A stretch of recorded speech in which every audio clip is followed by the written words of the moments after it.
ओम नमो वासुदेवाय।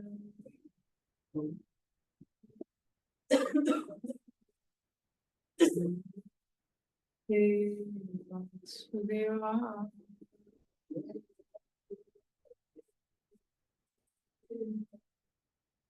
नारायण नमस्कृत्यं नरं चैव नरोत्तमं देवीं सरस्वतीं व्यासं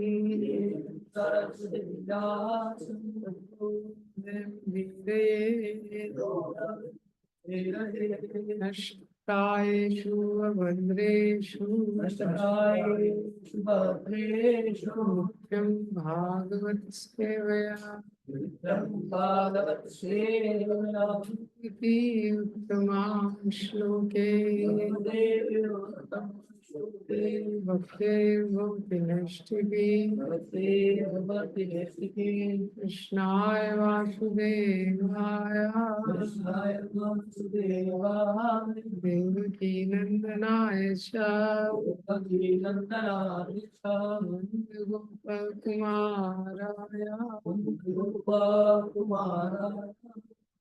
गोविन्दाय गोविन्दाय नमो।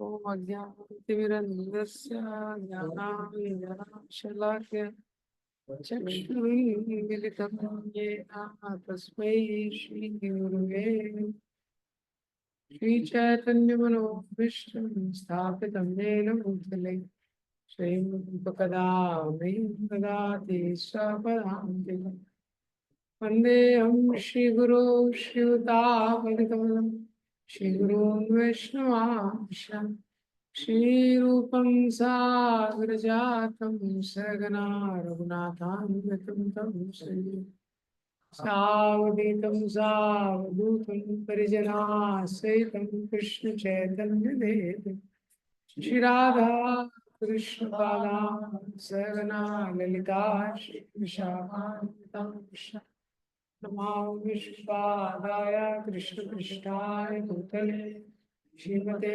भक्तिवेदांत स्वामी नमस्ते सरस्वते देवे गौरवाणी प्रचारिणे विशेष शून्यवादी पाश्चात्य देशधारिणे नमो महावदन्याय कृष्ण प्रेम प्रदायते कृष्णाय कृष्ण चैतन्य नामिने गौरतिशे हे कृष्ण करुणा सिंधु दीनबंधु जगतपते गोपेश गोपिका श्री राधा कांत नमोस्तुते तप्त कांचन गौरांगी श्री राधे वृंदावनेश्वरी विश्वानुसुते देवी प्रणमामि हरिप्रिये पांचाकल्पतरुभ्यश्च कृपा सिन्धुभ्येव च पतितानां पावनेभ्यो वैष्णवेभ्यो जय श्री कृष्ण चैतन्य प्रभु नित्यानंद श्री अद्वैत गदाधर शिवासादि गौर हरे कृष्णा कृष्णा कृष्णा हरे हरे राम राम राम।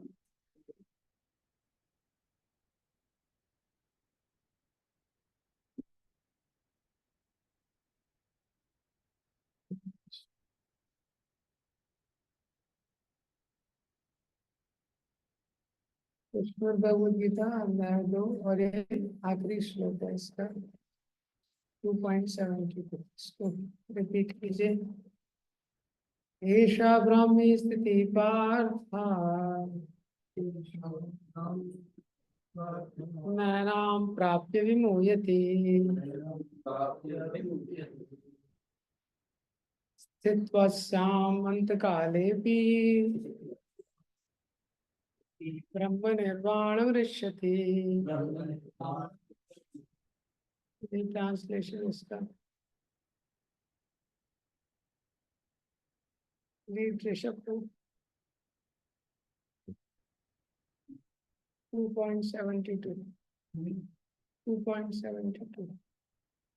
मनुष्य तुरंत ही एक क्षण में कृष्ण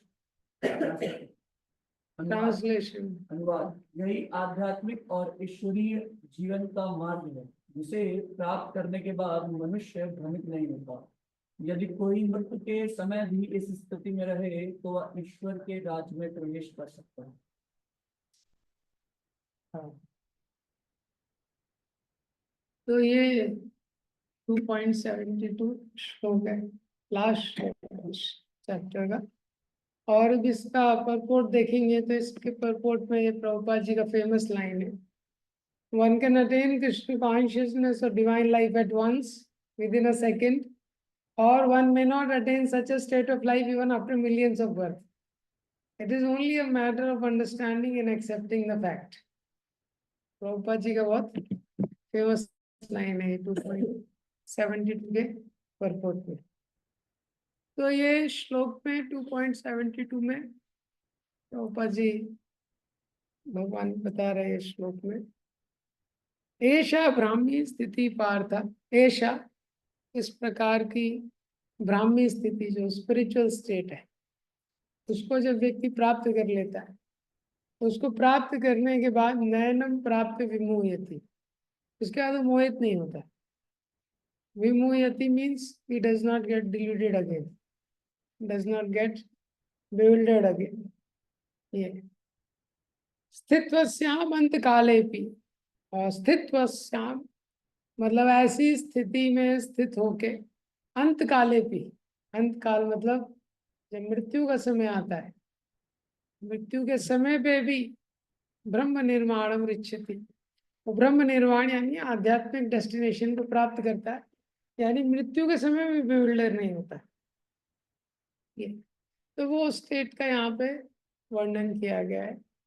और जो मैंने रीड किया, जैसे प्रभुपाद जी का एक परपोर्ट जो है, ये भी स्पेशल है। प्रभुपाद जी के परपोर्ट का जो शुरू के 4-5 लाइन इसमें दिया हुआ है, ये तो इस श्लोक में बताया है कि ऐशा ब्राह्मी स्थिति पार्थ, इस प्रकार की आध्यात्मिक स्थिति को प्राप्त करने के बाद ना एनम प्राप्य विमोहित, उसको प्राप्त करने के बाद व्यक्ति वापस से मोहित नहीं होता है। जैसे 4.35 में भगवद गीता के बताया गया है कि दिव्य ज्ञान को प्राप्त करने के बाद, ट्रांसजेंडल नॉलेज को प्राप्त करने के बाद, यद ज्ञात्वा न पुनर्मोहम एवं यस्यासि पानि, इस ज्ञान को प्राप्त करने के बाद व्यक्ति जो है वापस से मोहित नहीं होता। तो ऐसा इसलिए बताया गया है क्योंकि ज्यादातर व्यक्ति कुछ प्राप्त करता है, ज्ञान प्राप्त करता है, लेकिन वापस से मोहित हो जाता है। तो नॉलेज प्राप्त करता है, किसी चीज को अटेन करता है, तो वापस से भूल जाता है। हाँ, तो 2.62-63 में बताया है कि कैसे वो वापस से भूल जाता है। ध्यायतो विषयान् पुंसः संगस्तेषु उपजायते, संगात् संजायते कामस्, कामात् क्रोधो विजायते, क्रोधो भवति सम्मोहः, सम्मोहः स्मृति विभ्रमा, स्मृति भ्रंशात् बुद्धिनाशो, बुद्धिनाशात् प्रणश्यति। तो भूल जाता है वो, नॉलेज प्राप्त करता है लेकिन क्या नॉलेज किया है वो भूल जाता है। लेकिन यहाँ पे बता रहे हैं कि ये व्यक्ति है ये नहीं भूलता। तो ज्यादातर क्यों भूल जाता है? ध्याय तो विषयान पुंसा, जैसे ये संसार में को भोग की दृष्टि से, जैसे भोग का लेंस पहनता है, भोग का चश्मा पहनता है, ध्याय तो विषयान पुंसा, तो जैसे ही एंजॉय करने के लिए प्लानिंग बनाना शुरू करता है, वैसे ही ज्ञान चला जाता है, भूल जाता है। ध्याय तो विषयान पुंसा संगस्तेश उपजाए, तो उसी भी इतने सारे विषय वस्तु है, उसके प्रति आकर्षण है ध्याय तो, लेकिन जब ध्याय तो संगस्तेश उपजाए थे, वो आसक्ति में ट्रांसफॉर्म हो जाता है, तब उसको नहीं छोड़ सकता, तब उसको छोड़ना बहुत मुश्किल हो जाता है।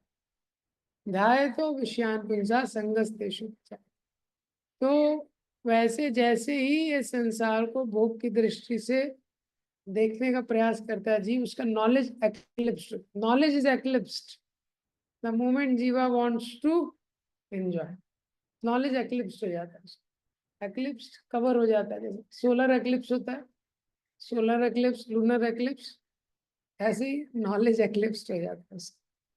जैसे ही वो संसार को एंजॉय करेंगे।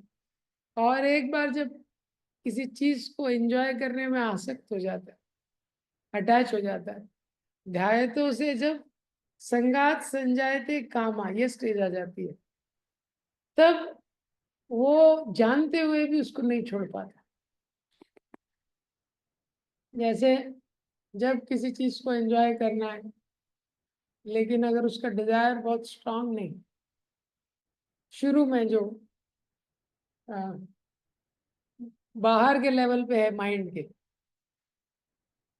जैसे कोई छोटा बच्चा, उसके हाथ में चाकू है, तो क्या है, आप उसको खिलौना दे दो तो चाकू छोड़ देगा, खिलौना पकड़ लेगा, चाकू छोड़ देगा, खिलौना पकड़ लेगा। ये क्या है, एक्सटर्नल अट्रैक्शन।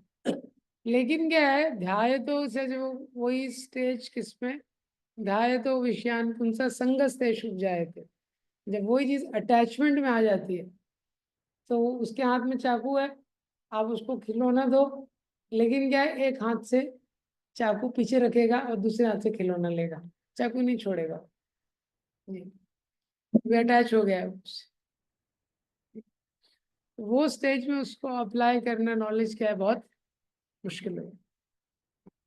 तो 2.62-63 में बताया है कैसे जो व्यक्ति है, नॉलेज कैसे उसका कवर होगा, सब जानते हुए भी सब कुछ क्या हो जाता है, कवर हो जाता है।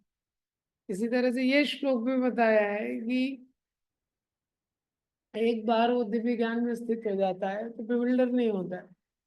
कौन सी स्थिति में बिविल्डर नहीं होता है, तो उदाहरण दिया गया है अंत काले, मृत्यु के समय में सबसे कठिन समय है व्यक्ति को अपने आप को कॉन्साइज, अपनी जो कॉन्शियसनेस को प्रॉपर रखने के लिए, मृत्यु का समय सबसे मुश्किल है। ये मृत्यु के पहले ही आईसीयू में ही रखना बहुत मुश्किल है। तो लेकिन अंत काल में भी वो जो दिव्य स्थिति है, उसमें वो रहता है।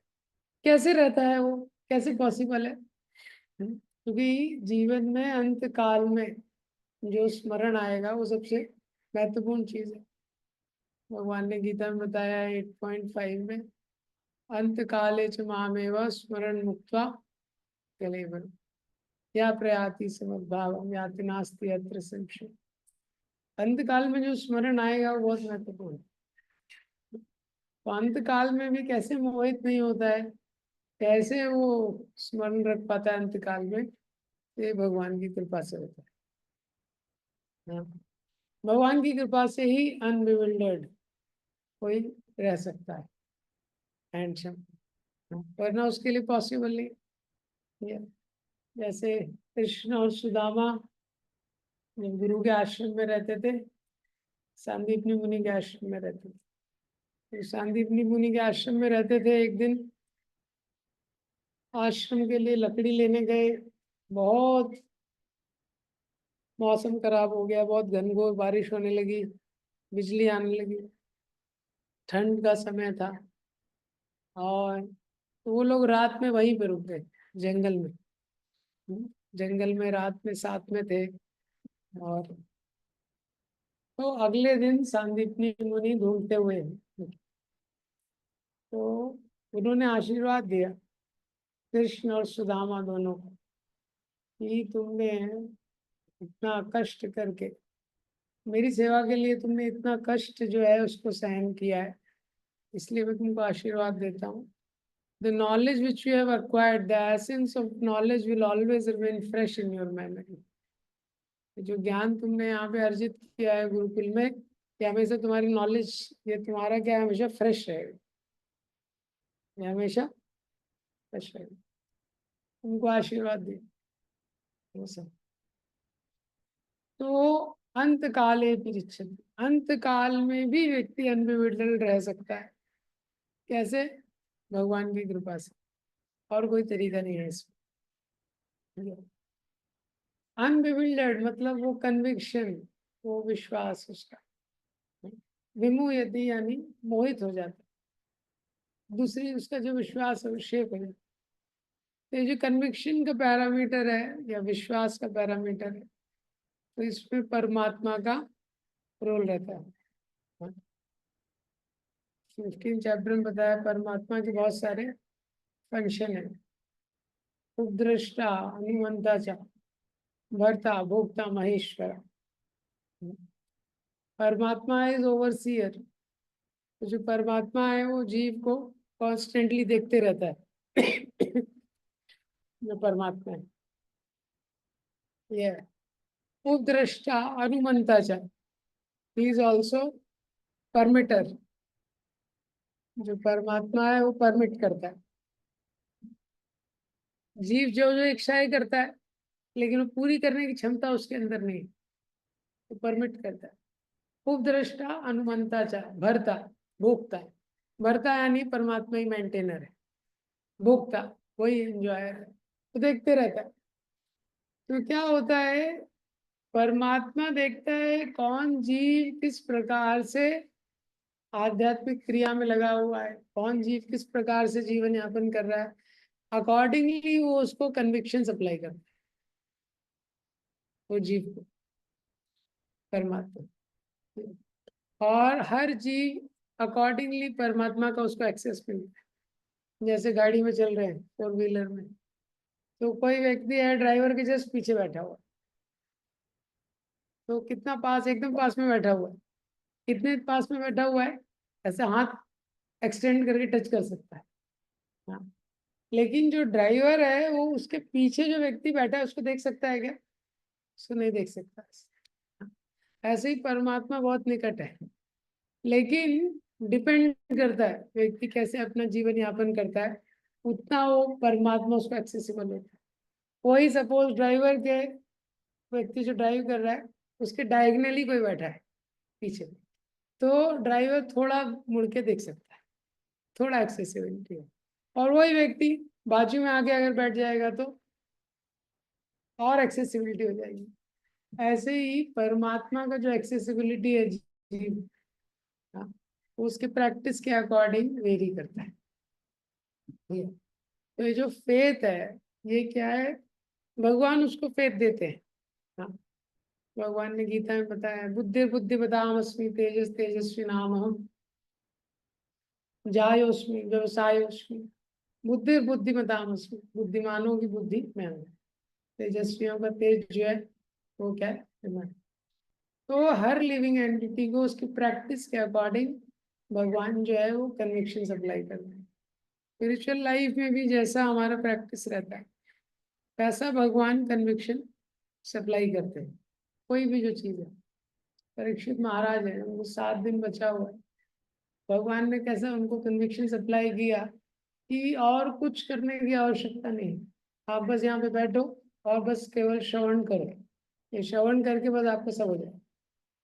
ऐसा कन्विक्शन, क्योंकि उनकी प्रैक्टिस के अकॉर्डिंग भगवान ने उनको क्या है ये कन्विक्शन दिया।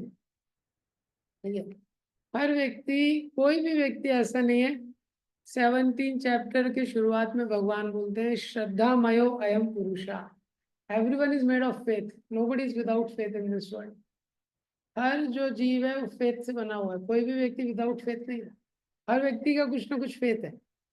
हाँ, श्रद्धा मयो अयम पुरुषा, कैसे वर बना है उसका फेथ डिपेंड कर रहा है, कैसा लाइफ वो जी रहा है उसके अकॉर्डिंग उसका फेथ है। कोई नास्तिक भी है, कोई आस्तिक है, हर व्यक्ति का कुछ ना कुछ फेथ है। कैसे उसको फेथ डेवलप हो गया, ये उसके लाइफ के अकॉर्डिंग। जैसे वो साउथ इंडियन ब्राह्मण है, वो गीता उसको पढ़ना नहीं आता है, गुरु कहे मूर्ख, तो वो बोलता है मैं तो मूर्ख हूँ और मुझे पढ़ना आता नहीं है संस्कृत, लेकिन उसके गुरु ने आदेश दिया है, उसका वो पालन कर रहा है। कैसे पालन कर रहा है? हाँ, परमात्मा उसको फेथ सप्लाई कर रहे हैं अंदर से, क्योंकि उसकी निष्ठा है। ऐसे ये जो फेथ है, कन्विक्शन, ये भगवान सप्लाई करते, डिपेंड करता है हमारी सिंसेरिटी और प्रैक्टिस पे, कृष्ण कॉन्शियसनेस। जैसे चैंटिंग करते हैं वैसे भगवान सप्लाई करते हैं फेथ की, चैंटिंग कितना इम्पोर्टेंट है।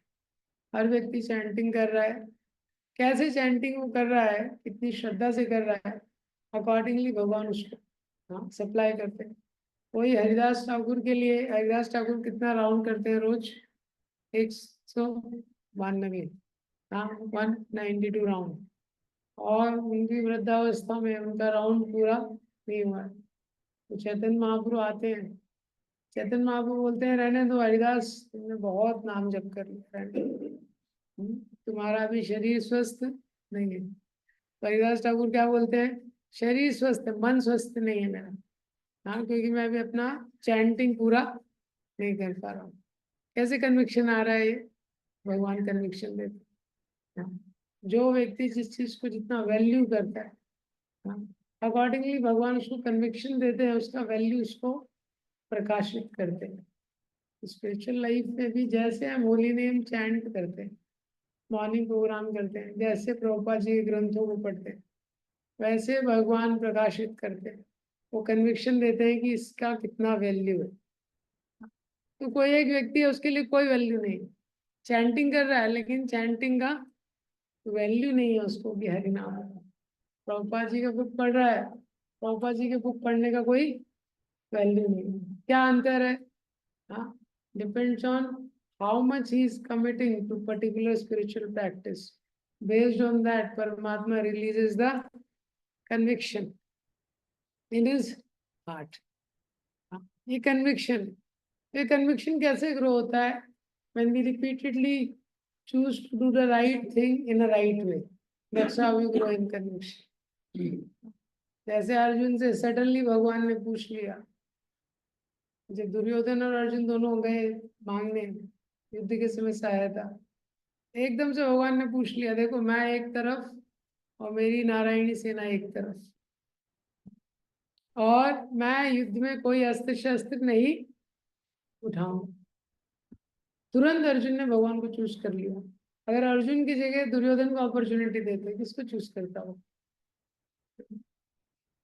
तो दोनों का कन्विक्शन अलग है, इसीलिए अर्जुन ने तुरंत भगवान को चूज कर लिया। कैसे चूज कर लिया? क्योंकि वैसे ही उसका लाइफ पहले से है, सडनली वैसा लाइफ नहीं है, उसका लाइफ पहले से ही वैसा है पांडवों का। हाँ, तो जब रिपीटेडली जब हम सही चीज को, we choose to do the right thing and we do it in a right way, तो हमारा कन्विक्शन ग्रो होता है। और इसके अपोजिट भी होता है, when we choose a wrong thing and try to do in a things in an improper way, वैसे हमारा कन्विक्शन वीक होता है। कोई व्यक्ति है रोज इनअटेंटिव चैंटिंग कर रहा है, थोड़े समय बाद वो ऑफेंसिव चैंटिंग करने लगता है और उसका विश्वास चला जाता है, हरिनाम की शक्ति पे उसका विश्वास जो है बहुत कमजोर हो जाता है। वही हरिनाम करता है लेकिन क्या है, वो ऐसे ही करता है, सोते हुए ही करता है पूरा हरिनाम। ये सेम चीज उसके साथ हो सकता है रीडिंग में, हियरिंग में, मॉर्निंग प्रोग्राम में। क्या है, क्योंकि दोनों जगह उसका जो कन्विक्शन है वो ग्रो होता है। जैसे व्यक्ति प्रैक्टिस करता है वैसे वैसे क्या है, अपना कन्विक्शन ग्रो करता है। इसीलिए स्पिरिचुअल लाइफ में it is very important to learn the right way as early as possible. आध्यात्मिक जीवन में महत्वपूर्ण है कि चीजों को सही से करना जितना जल्दी हम लोग सीख जाए। क्योंकि जितना देर करते हैं उतना वो हमको करने में क्या होता है, मुश्किल होता है। ये कन्विक्शन है, भगवान कन्विक्शन देते हैं। शुद्ध भक्तों के जीवन में उनको कन्विंस है, उनके अंदर ये कन्विक्शन, विश्वास क्या, कि भगवान के अलावा और कोई नहीं।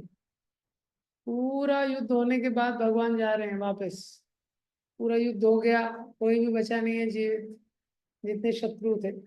उसके बाद भगवान जा रहे हैं, कुंती महारानी बोल रही है कौन हमारी रक्षा करेगा, के वयम नाम रूपाभ्यम यदुर्वृत्ता पांडवा। तो भगवान बोलते हैं अब तो कोई शत्रु बचा नहीं है, आपको किस चीज का भय है? ये और आपके 5 इतने बड़े इतने शक्तिशाली पुत्र हैं।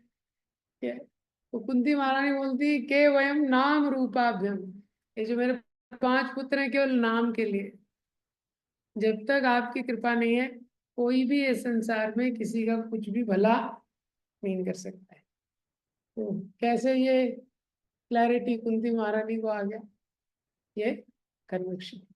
ये श्लोक में देखेंगे तो यही एग्जाम्पल बताया जा रहा है, ऐशा ब्राह्मी स्थिति पार्था नयनम प्राप्त विमुक्ति। ऐसी आध्यात्मिक स्थिति को जब व्यक्ति प्राप्त करता है तो उसके बाद वो मोहित नहीं होता। उदाहरण दिया है किसका, तात्पर्य में खटवांग महाराज। खटवांग महाराज का उदाहरण दिया।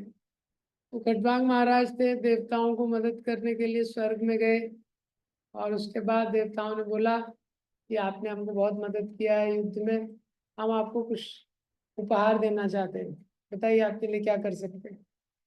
ये मुक्ति को छोड़ के कुछ भी मांग लीजिए। तो खटवांग महाराज ने बोला, बताइए मेरे पास कितना समय बचा है।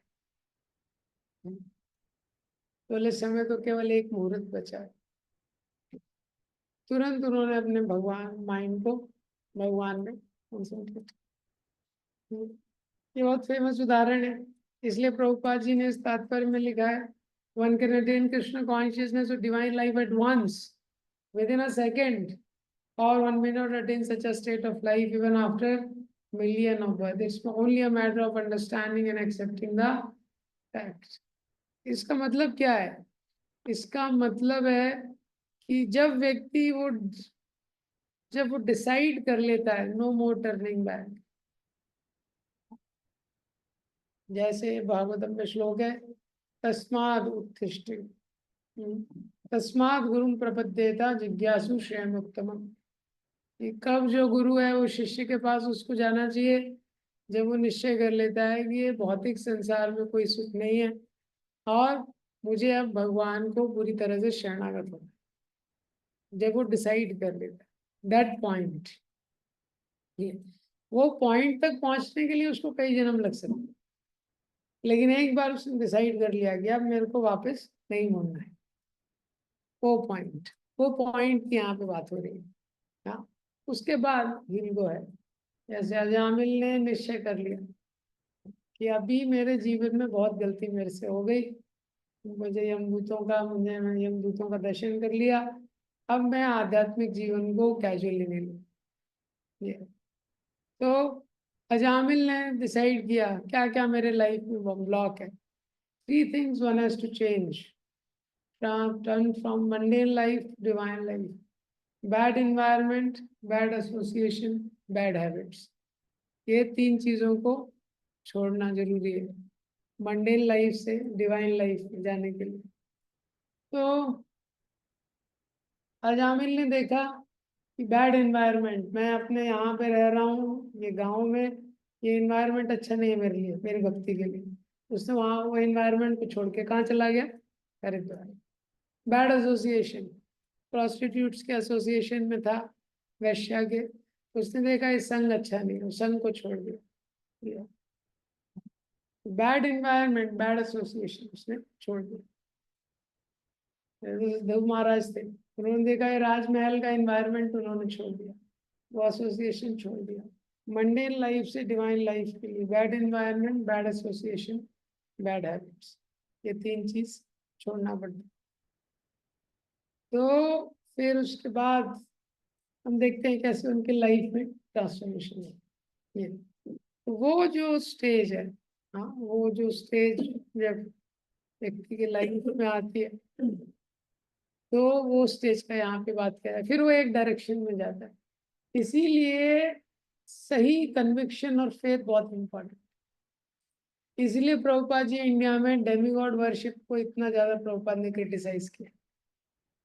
हाँ, आप देखेंगे प्रभुपाद जी कैसे आचार्य हुए हैं, देवी देवताओं की पूजा को बहुत क्रिटिसाइज किया, बाकी आचार्यों ने इतना क्रिटिसाइज किया नहीं। क्या कारण है? कि प्रभुपाद जी ने बोला बहुत कंफ्यूजन क्रिएट हो जाएगा, ऑलरेडी इंडिया में बहुत कंफ्यूजन है, और फिर क्या है, बहुत कंफ्यूजन क्रिएट हो जाएगा। एक जीवन में व्यक्ति को पता नहीं चलता है, लेकिन जो पोस्टपोन करता है, इस जीवन में उसने सोचा कि ठीक है अभी पहले थोड़ा भौतिक जीवन को अच्छे से सेट कर लेता हूँ, अगले जीवन में भक्ति अच्छे से करूंगा। अगले जीवन में क्या सोचेगा? अगले जीवन में क्या सोचेगा? अगले जीवन में ही यही विश्वास लेके उत्पन्न होगा। हाँ, और अगले जीवन में भी वही डायलॉग बोलेगा। हाँ, ये जीवन में थोड़ा भौतिक जीवन अच्छे से सेट कर लेता हूँ, फिर अगले जीवन में भी ऐसे कई जन्म उसके निकल गए। हाँ, इसलिए क्या है, सही फेथ होना बहुत इम्पोर्टेंट है कि कृष्ण भगवान है, मैं उनका नित्य दास हूँ और उनकी सेवा में लगना ही मेरा सबसे महत्वपूर्ण कर्तव्य है। ये जो विश्वास है, ये जो कन्विक्शन, अगर सही कन्विक्शन नहीं है कि डेमीगॉड की पूजा कर रहा है, देवी देवताओं की पूजा कर रहा है, उसको लग रहा है कि धर्म का मतलब है थोड़ा लाइफ थोड़ा अच्छा हो जाए, कुछ घर में कुछ बुरा ना हो, यही कन्विक्शन कैरी ऑन होता है अगले लाइफ में। सेटल बॉडी जाती है, कन्विक्शन कैरी ऑन, या और उसके कई जन्म ऐसे ही निकल जाते हैं पोस्टपोन करते करते। ये भगवान की शरणागति को, इसलिए प्रभुपाद जी बड़े स्ट्रांग थे इस पॉइंट पे, हाँ, कि हमको कृष्ण की ही शरण लेने की आवश्यकता है। ये और मुक्ति मुक्ति स्पृहा, इन सबको, इन सब के ऊपर भी प्रभुपाद जी ने बहुत ज्यादा कमेंट किया, ये समझाने के लिए कि जो स्पिरिचुअल लाइफ है, स्पिरिचुअल लाइफ में एक बेसिक क्लैरिटी होना इम्पोर्टेंट है कि क्यों हम लोग स्पिरिचुअल लाइफ कर रहे हैं। ये तो ये जो श्लोक है एक तरीके से ये एश्योरेंस भी देता है कि स्पिरिचुअल लाइफ में कितना पोटेंशियल, स्पिरिचुअल लाइफ अगर व्यक्ति अच्छे से करता है तो उसमें इतना पोटेंसी है। येषां ब्राह्मी स्थिति पार्थ नैनम प्राप्य विमुह्यति, कि मृत्यु के समय भी व्यक्ति जो है वो बिविल्डर नहीं होगा, अंत काल में भी बिविल्डर नहीं होगा, इतना एश्योरेंस स्पिरिचुअल लाइफ दे सकता है। डिपेंड करता है कैसे वो स्पिरिचुअल लाइफ प्रैक्टिस कर रहा है व्यक्ति। अगर वो प्रैक्टिस कर रहा है अच्छे से तो मृत्यु के समय भी उसको स्टेबिलिटी दे सकता है, जो इस संसार में कोई भी व्यक्ति प्रॉमिस नहीं कर सकता ये भगवान के अलावा। मृत्यु के समय भी उसकी जो कॉन्शियसनेस है वो अनडिस्टर्ब रहेगी इस प्रकार से। तो ये सेकंड चैप्टर का लास्ट होता है। ओके, किसी का कोई क्वेश्चन है? Okay, so we'll end here.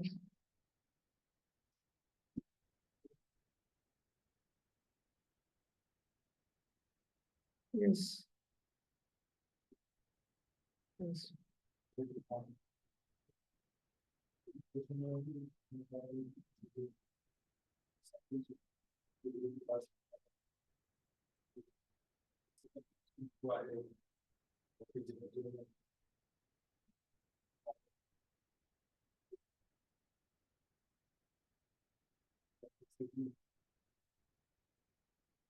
हम देखते हैं कमीशन नहीं आया, कमीशन इसलिए तो भी गुरु की शरण लेते हैं, शिक्षा फिर उसके बाद में धीरे धीरे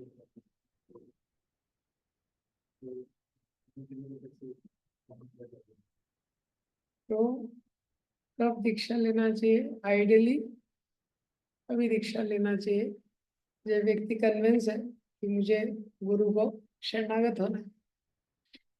लेकिन हम देखते हैं कि उतना शरणागति तो डेवलप हुआ नहीं है, लेकिन हम गुरु का दीक्षा लेते हैं, ग्रेजुअली ग्रेजुअली शरणागति को डेवलप करने का प्रयास करते हैं। हमको कॉन्सेप्ट पहले पता होना चाहिए। कॉन्सेप्ट तो यही है, कोई भी जो स्पिरिचुअल प्रोसेस है वो इफेक्टिव होता है, डिपेंड करता है हमारी कॉन्शियसनेस पे। कोई भी स्पिरिचुअल प्रोसेस तो हम लोग दीक्षा ले सकते हैं, लेकिन जो गुरु के साथ जो कनेक्शन है, जितना हम समर्पित होंगे उतना वो कनेक्शन को एक्सपीरियंस कर पाएंगे। नहीं तो ऑफिशियल प्रोसेस तो हो जाएगा ये, तो जैसे कोई स्टूडेंट है, हाँ, और कोई एंट्रेंस एग्जाम कोई क्वालिफाई करना है उसको, ये अब उसने एंट्रेंस एग्जाम क्वालिफाई नहीं किया, चीटिंग करके वो सीट मिल गई उसको, तो उसको बाद में पढ़ना पड़ेगा, कभी ना कभी तो उसको पढ़ना पड़ेगा उस लेवल पे आने के लिए, ये ऐसा। तो होमवर्क करना पड़ेगा व्यक्ति को। तो आज की डेट में अगर वो नहीं हो पा रहा है, लेकिन फिर दीक्षा होने के बाद कैसे वो नियम पालन कर रहे हैं, कैसे स्पिरिचुअल मास्टर से कनेक्ट कर रहा है, कैसे उसके उनके इंस्ट्रक्शंस को फॉलो कर रहा है, based on that he feel connection. Okay, Hare Krishna.